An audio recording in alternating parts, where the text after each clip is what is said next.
want to thank China, President Xi. I was with him, and he stayed neutral, totally neutral, and I appreciate it.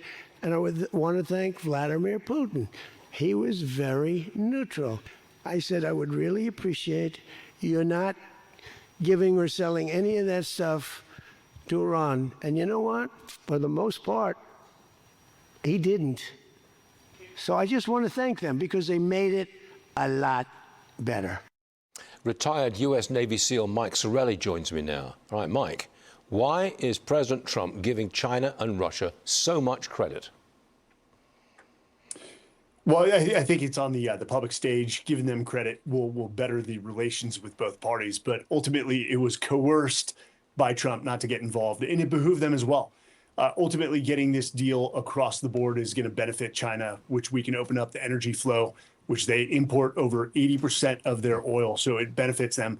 But Russia is so economically strained and tied down by the war, it didn't help their situation to assist Iran. Ultimately, that is Trump's next focus is the Ukraine-Russian war, and that's going to be a tough hill to climb. Mike, our president says he told Israel's Netanyahu, hey, change your strategy in Lebanon. Watch this. He's been an amazing prime minister.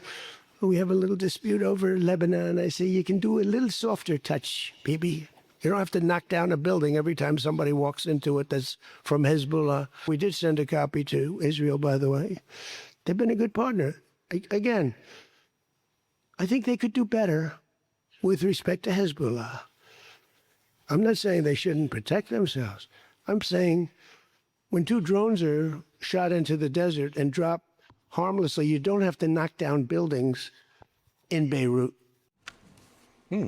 Mike, do you think Israel will like this deal between the U.S. and Iran? No, Stu, ultimately, we know Israel wanted the total decimation of the IRGC, and that's understandable. I think a lot of Americans did as well.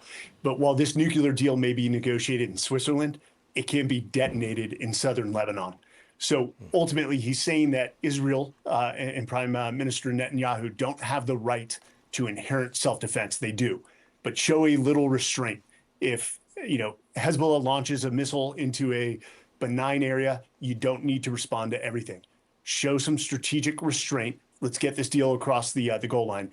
And everyone also agrees, from the Lebanese president to the Gulf partners, that Hezbollah has to be dealt with, and they will in a different way at a later date. And ultimately, you cut off Iran's financing, the operation and material support. Hezbollah is going to be a shadow of its former self. Mike, when you read the terms of this agreement, did you think it was a flat-out win for President Trump? Absolutely.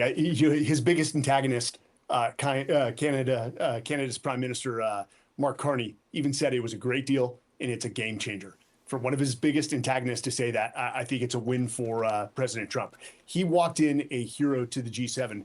He walked out Caesar. He has essentially turned military pressure against Iran into coalition involvement and enforcement. Now, for our G7 and EU partners, NATO partners, a day late and a dollar short, but we have them now. This is going to change the architecture of the Middle East. And so the deal is sound and nothing like the JCPOA, which he knew it couldn't smell or look anything like that. Mike Sarraille, thanks very much for joining us. Always appreciate it. And I know we'll see you again soon. All right.